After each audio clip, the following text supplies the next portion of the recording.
All right, my name's Teresa Hunter. I'm 62 years old. I retired 4 months ago.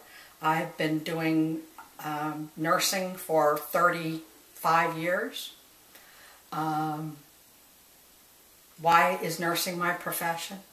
My parents decided in high school that that's the kind of courses I would take, and that was the goal, to be a nurse. Although for me it was my goal was to be either an airline stewardess or a nurse, and I chose nursing on my own as well. It gave me a lifetime of being able to support myself and of being able to help people. I did home care nursing, so I went into people's homes and helped them with whatever. A lot of times it was after surgeries or after they've been diagnosed with a new illness, so I was able to do a lot of teaching and give a lot of things to them that they might have not gotten in the hospital otherwise. Mainly seniors, 65 and older, but we did a lot of contract with like Aetna and Blue Cross and things like that, so and the health department, so we did have young people as well, younger than 65. So if you had to say that nursing taught you like something significant, what was the most like? Well, I think basically, well, you know, you have to have a certain amount of compassion, and I learned to have more compassion, and I became a good listener, because most people really all they want is somebody to listen to them and to care about them. And so that's, I think, that was something very important that I learned early on. Well, I don't know about being neglected. I mean, you know, I saw them under the Medicare program, so I don't think they were neglected, but I think our country doesn't focus on the care of our elderly as much as maybe some other countries do, like Japan. You know, in Japan, people take care of their elderly people, and they live, several generations sometimes live together, and you don't see that so much in the United States. Where I grew up, I grew up in Ohio, Dayton, Ohio, but I left Dayton when I got married and moved to Buffalo, New York, and actually, about 3 months after I moved to New York, we came to Florida and started from scratch. Basically, I came to Florida with the clothes on my back and $500 and found a place to live and a job in the first week that I lived in Florida. So it's easy to establish yourself in Florida. I always wanted to come to Florida because I had been here on vacation one time, and I've never seen palm trees or the beach or this much sunshine, so I thought it'd be a cool place to live, and so that's why I ended up here. Oh my Lord. My husband and I met each other in a therapy group and a lot of us were adult children of alcoholics. Or had other addictions, and so our group started out actually as a group of women. It was a support group for the women, and at the time my mother was dying. She was living with me and she was dying, and so I needed a lot of support. So I joined a support group, and then the counselor added men at some point, and so that's how I met my husband. My first date actually was on my husband's birthday. He invited me to his house for dinner, and what I didn't know is he was a vegetarian at the time, so when he told me that we were going to have pasta, I was thinking, you know, pasta with red sauce and meatballs and all that kind of stuff, and we had pasta with broccoli and carrots. So when I left his home, I went straight to McDonald's to get a hamburger. But I didn't want to tell him that because I didn't want to insult him. But anyway, we've been married for 22 years. This in a couple weeks, actually. March 6th. Well, I've learned, I think I've learned how to have a relationship, and I've learned a lot about love. I grew up with parents that were not the best role models for how to have a relationship. So my husband and I belong to a 12-step program, and we go to a couples group called Recovering Couples Anonymous. And so both of us actually have learned by going to this group about how to have a relationship and the characteristics of it. And we share with other couples on a regular basis, and we go to retreats, things like that. So it has helped us to have a better relationship and to survive the ups and downs that you go through in any typical marriage. So Kurt and I, one year we went to a retreat, and we did what you call the ropes course, or it's also called the challenge course. And one of the main things that we were asked to do, and it's by choice, and this one thing, I have a fear of heights. Well, so I was asked to climb up a 30-foot pole and go out on a high wire and then fall backwards off the high wire as a test of true grit, I guess, courage. Anyway, we did this together as a couple, and I remember climbing up the pole thinking, okay, if I get up there and I freak out, I'll just come back down. Well, the facilitator told me later that once you get up there, you don't come back down, you go out on the high wire. So anyway, Kurt and I went up on the high wire together, and you know, it involves a certain amount of trust, because you kind of have to balance each other and help each other so you don't fall off the high wire. And of course you've got a safety harness on in case you do fall, because that can happen. But anyway, we successfully went out on the high wire together and helped each other to balance on it, and then we both fell backwards off of this high wire in our harnesses. And when I came down to the ground, I felt like I could do anything, you know. And it built, and what it's supposed to do is help you to build trust with your partner, because you have to trust that you're gonna help each other. So anyway, well, I was born in 1951, so I grew up in the 50s, 60s, 70s, yeah. I actually don't remember much about the 50s. I grew up with my aunt. Her and I were the same age.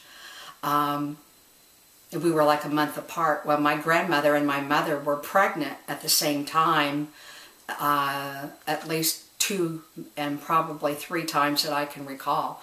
So I have 2 uncles that are younger than I am, and an aunt that is the same age as I am. And her and I spent a lot of time together growing up. We went to the same schools. And so I did grow up in a family where we were closer knit than most. And I thought it was normal to have an aunt that was the same age as I am. My mother had 13. My mother was one of 13 brothers and sisters in her family, so we had a lot of family just on my mom's side. So growing up in the 50s, the thing I remember the most is spending time with my aunt and going to the same schools, and I enjoyed that a lot. I enjoyed being family and, you know, going over to Grandma's house and eating chicken and noodles that she made from scratch, and pasta that she made from scratch. She planted a garden, and so she would can a lot of her own, like, vegetables and jellies and things like that. So it was kind of an old-fashioned type of family at that point. Well, I went to high school in the late 60s. I graduated in 1969, and the Vietnam War was going on at that time. But I can't say I was real aware of it because I was in high school, so I was more interested in, you know, seeing how many proms I could go to, and going to homecoming and that type of thing. So my husband is a Vietnam veteran, and so my experience of it is more from watching what he goes through. He has joined a veterans group, and he gets his medical care from the VA. And so he is in his 60s, like I am, and he still suffers the effects of wartime, as PTSD, yes. And so he belongs to a group that deals with that. So at one point, my husband and I decided that we wanted to get an RV. So we did.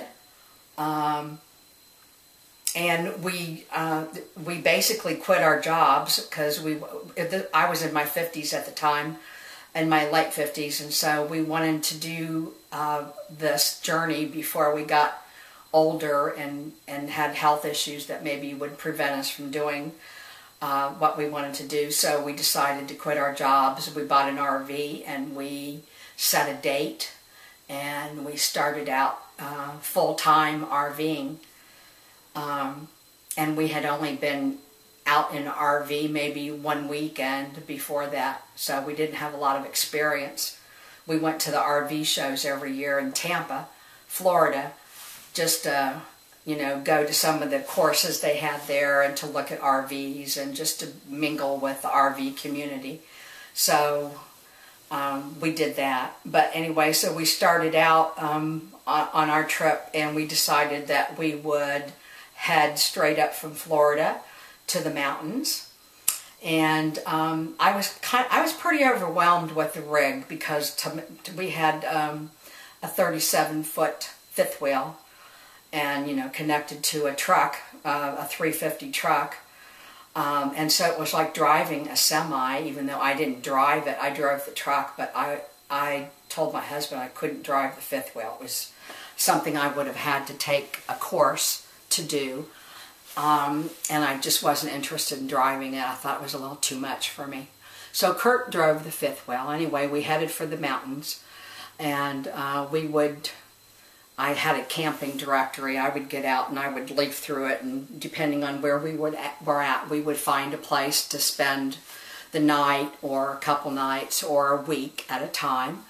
Anyway, we made it as far as the mountains, the Smoky Mountains, in North Carolina, and we started up into the mountains, and apparently we missed the sign that said no trucks over so many pounds. I can't remember, it might have been like 20,000 pounds, and we were probably 23,000 pounds.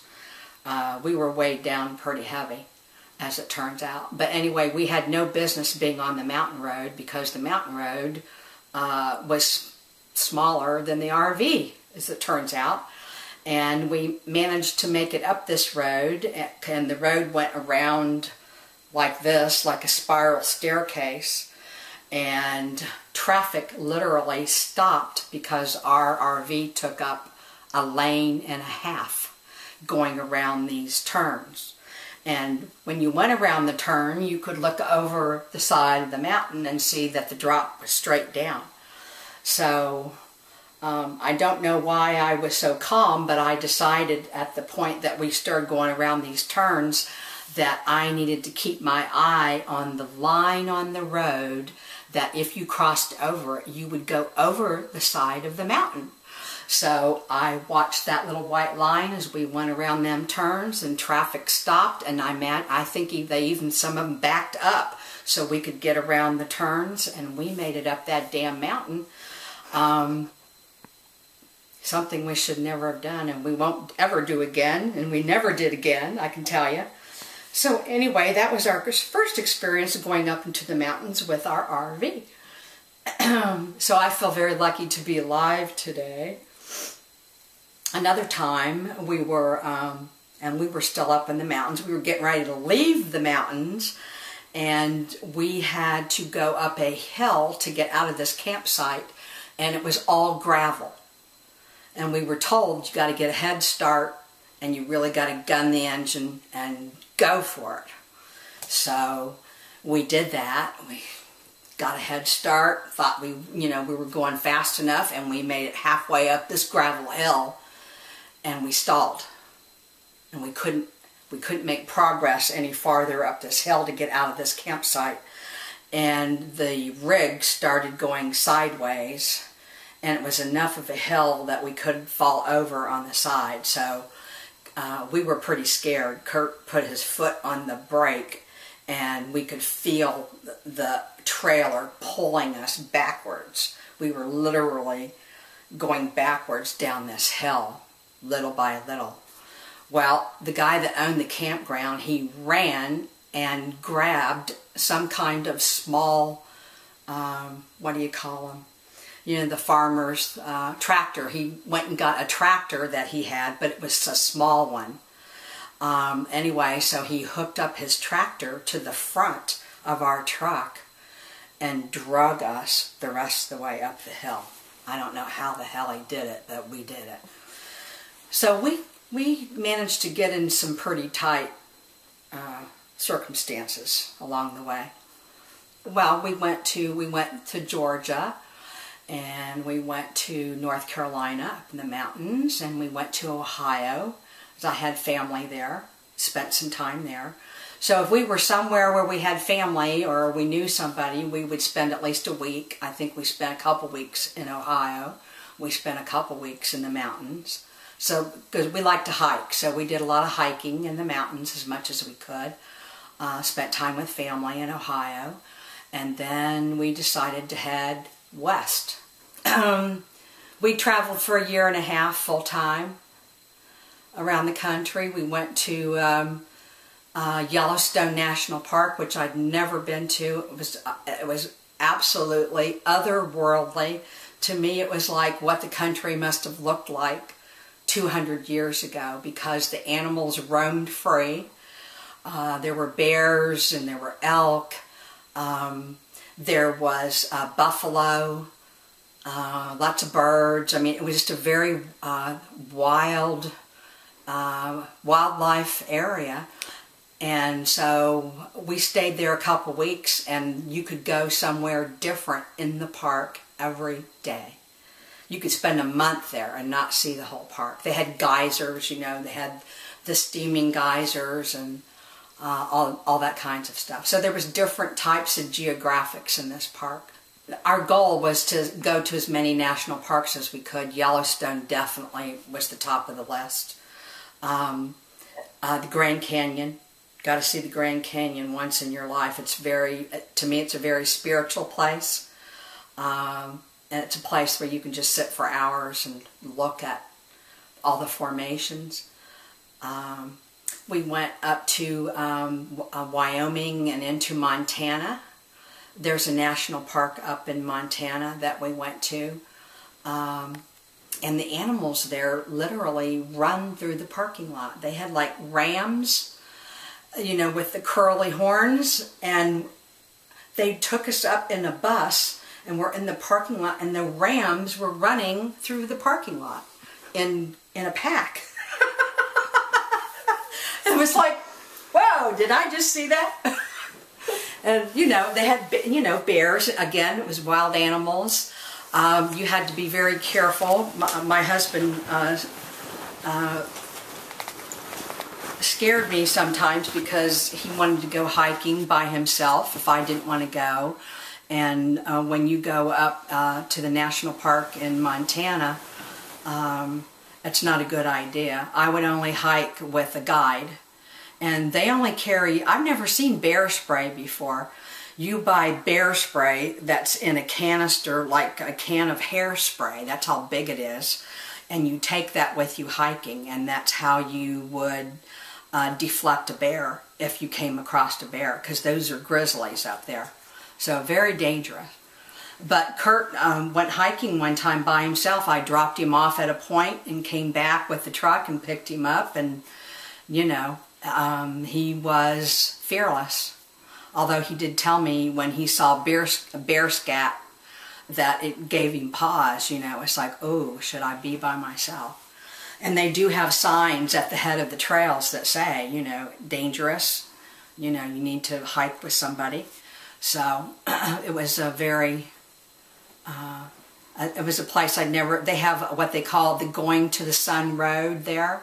And you can take a open air car.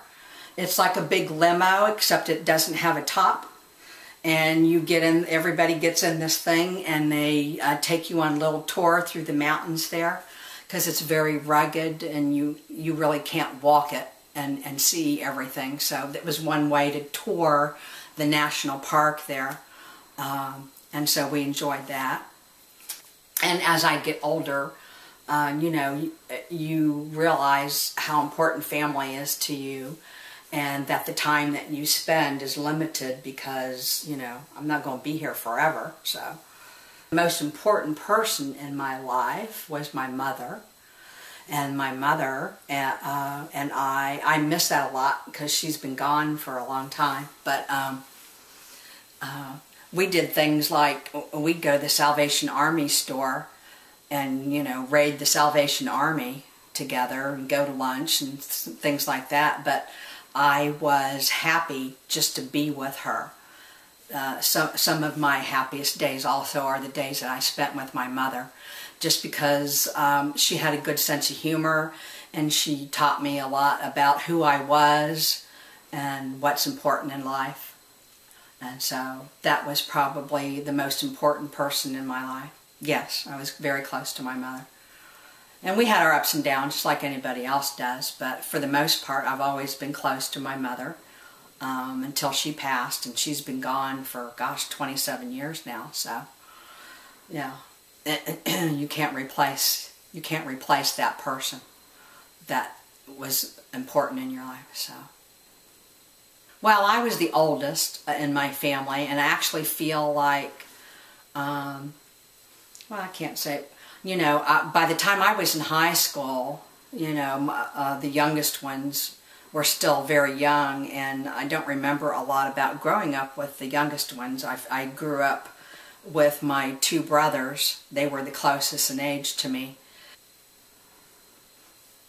You know, again, we were a big family, so to me it was normal, you know. But I left home fairly early in the younger ones' lives, so I didn't grow up with the younger ones. I think one of the most important things that I know now that I wished I had known starting out in life was that I am good enough, and I'm smart enough, and I can go as far as I want to go in my education.